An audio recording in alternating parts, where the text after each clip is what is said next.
Romanos 16, 20. Então, essa promessa de redenção, Deus promete que enviaria um que pisaria a cabeça da serpente, ou seja, venceria Satanás e traria então a salvação a todos os homens. Então, o versículo diz: e porém inimizade entre ti e a mulher, e entre a tua semente e a sua semente, esta te ferirá a cabeça e tu lhe ferirás o calcanhar.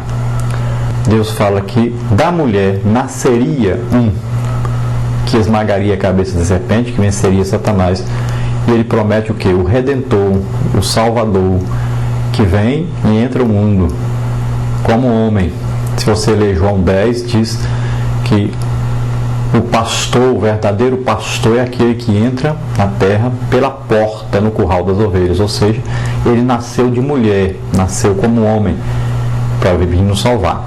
E lá diz que aquele que entra por outra parte é ladrão e salteador, ou seja, Satanás foi expulso do céu e caiu aqui na terra. Ele não nasceu filho de mulher. Então, ele é ladrão, salteador, ele veio matar, roubar e destruir. Mas Jesus é o pastor das ovelhas. Ele entrou no curral que é chamado mundo. Ele entrou pela porta de nascimento físico. Todos nós nascemos pela porta de nascimento físico, como homem. Ele nasceu aqui também desse jeito. Ele diz que esse é o bom pastor, as suas ovelhas ouvem a sua voz e o seguem, mas de maneira nenhuma servirão ou seguirão aí o lobo, né? Seguirão aquele que entra por outra porta, que foi Satanás, que não entrou pela porta que nós entramos no mundo, pelo nascimento físico. Nós vimos aí que nesse versículo fala também: tu lhe ferirás o calcanhar. Está dizendo a Satanás que Jesus então passará pela morte, né? A morte física daquele corpo. Morreu por nós na cruz do Calvário, mas Deus o ressuscitou. Ele foi justificado em espírito. É como se fosse perguntado: o que ele fez para estar aí no inferno? Foi lançado no inferno. Por quê? Porque ele levou os nossos pecados, nossas enfermidades, tudo que não prestava a nós estava sobre Jesus. Isaías 53 fala sobre isso. Então, ele foi justificado, porque foi dito: ele nunca pecou, nunca cometeu nenhum pecado. Então, ele levou sobre ele os nossos pecados. Ele não foi ao inferno, não morreu por causa dos seus próprios pecados, mas pelos nossos pecados. Então, ele foi declarado justo. Jesus ressuscitou, venceu a morte, venceu o inferno, venceu Satanás, tirou das mãos de Satanás a chave do inferno e da morte, né? Tomou-lhe o poder sobre a morte. Agora Jesus ressuscita todos. Jesus no arrebatamento vai levar todos aqueles que já morreram, crendo, todos os salvos. Ele retira de onde foi que morreram, em qualquer parte. Serão transformados, subirão ao encontro do Senhor. E os que estiverem vivos serão transformados em um corpo celeste, subirão ao encontro do Senhor no arrebatamento. E no final de todas as coisas haverá a ressurreição geral. Todos estarão então diante de Deus, uns para a condenação eterna e outros para a salvação eterna. Glória a Deus. Pergunta número 10: como Deus interveio na corrupção geral da humanidade? O primeiro homicídio cometido por Caim originou uma onda crescente de violência e corrupção em toda a terra. Deus interveio aí. Então nós vimos que começou com Caim, o primeiro assassinato que se tem notícia, e daí para frente o homem foi se corrompendo. E nos tempos de Noé já havia uma corrupção geral. Depois nós vemos aí que Deus interveio através do dilúvio, usando seu servo Noé, executando um plano que preservou a vida humana e das diversas espécies de animais existentes naquela ocasião. Então Deus usa o juízo do dilúvio, né? Chuva tremenda que veio sobre a terra, e pereceram aquelas criaturas, todas aquelas criaturas que, tanto o homem que pecou, como a natureza que havia sido corrompida devido ao pecado, até os animais, até as coisas criadas, né? As vegetações, todas aquelas coisas foram corrompidas devido ao pecado. Era para ter um curso, a natureza teve outro curso. Então tudo aquilo foi destruído. E Deus preservou Noé, sua família e os animais. E ali então começou uma nova geração na terra.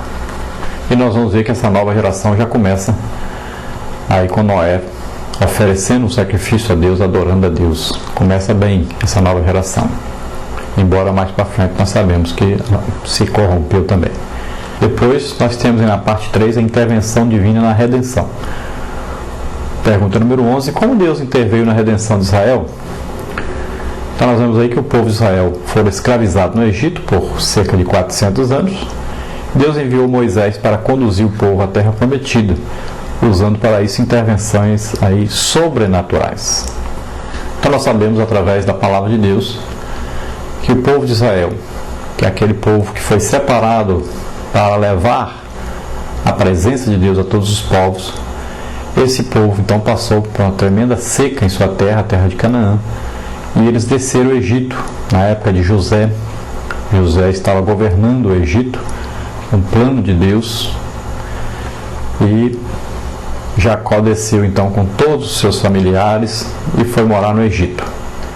Moraram aí por 400 anos e depois que Faraó já havia morrido, depois que José já tinha morrido, depois que já não existia mais aquela fama de José, depois que não havia consideração por parte dos governantes com José, que não sabiam o que José tinha feito, os benefícios que Deus tinha feito ao Egito por causa de José. E então eles começaram a ser escravizados, a sofrerem muito, e Deus envia então o libertador. Deus chama Moisés e envia Moisés para libertar este povo da opressão, libertar esse povo através então de grandes milagres, de grandes maravilhas que Deus fez, e Deus conduz esse povo então de volta à terra prometida. Então nós vemos aí que Deus lança as pragas sobre o Egito, e sabemos também que Deus abre o mar vermelho na saída do povo de Israel, e Deus continua fazendo seus milagres durante a caminhada deste povo.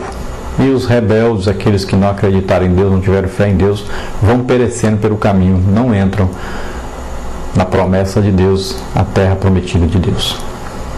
12. Agora, como Deus interveio na redenção do ser humano? Qual foi a maneira? Então, logo após a queda, Deus providenciou um modo de redimir o homem dos seus pecados e imolou um animal para cobrir a nudez de Adão e Eva, prefigurando a cobertura provisória de seus pecados. Então, já no primeiro pecado aí do homem, a entrada do pecado na terra, Deus providenciou uma vestimenta para cobrir o homem, matando um cordeiro, prefigurando a salvação em Jesus Cristo, a cobertura desse pecado, o apagar desse pecado diante de Deus. Para Adão e Eva é apenas uma cobertura, uma roupa para se vestir. Depois foram criados aí sacrifícios de animais para cobrir o pecado, mas não retirava totalmente o pecado, e o pecado só pode ser retirado então através de Jesus Cristo, o sangue do Cordeiro de Deus, Jesus Cristo. Esse sim apaga definitivamente o pecado, liberta o homem do pecado, purifica o homem de todos o pecado. Depois vem aí, o Senhor propiciou ao casal vestes por meio das quais pudessem estar diante do Criador. A lição aqui é muito simples: ninguém é salvo através das obras. É necessário receber da parte de Deus as vestes de salvação.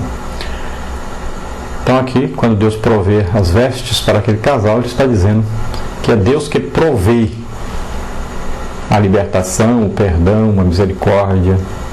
Deus que provê aí a salvação. Não é o homem não consegue fazer isso. O homem não compra a salvação. Por melhor que seja o homem, por mais que ele faça, ele não conseguirá comprar a salvação. A salvação só é através de Jesus Cristo. É pela graça de Deus, Deus é que dá, que oferece, Deus fez tudo. O homem só tem que aceitar. Pela fé, o homem aceita isso, crê e recebe a salvação. Depois nós temos aí, a partir de então, não haveria missão de pecado sem o sacrifício de uma vida inocente. A morte de animais tipificaria o futuro e definitivo sacrifício substitutivo de Cristo. Então, o sacrifício vicário, único e perfeito, realmente, só Jesus fez. Teve aí o sacrifício de animais para Israel, como ordem de Deus, mas nunca resolveu o problema do pecado. O problema do pecado só é resolvido através de Jesus Cristo, com a morte de Jesus Cristo na cruz do Calvário em nosso lugar. Na pergunta 13, quais os 4 aspectos da salvação sublime por meio de Jesus Cristo, nosso Senhor? Então ligue a primeira coluna aí de acordo com a segunda. Então lá no questionário você vai ver que alguns nomes foram substituídos por serem dicas, né, da resposta aí. Então nós temos aí os 4 aspectos da salvação: a santificação, a justificação, a glorificação e a regeneração. O que é então a santificação? A santificação é o processo pelo qual o homem se separa do mundo e do mal e se dedica integralmente a Deus. Sem a santificação, ninguém verá o Senhor. É coisa clara na palavra de Deus, né? Hebreus 12, 14.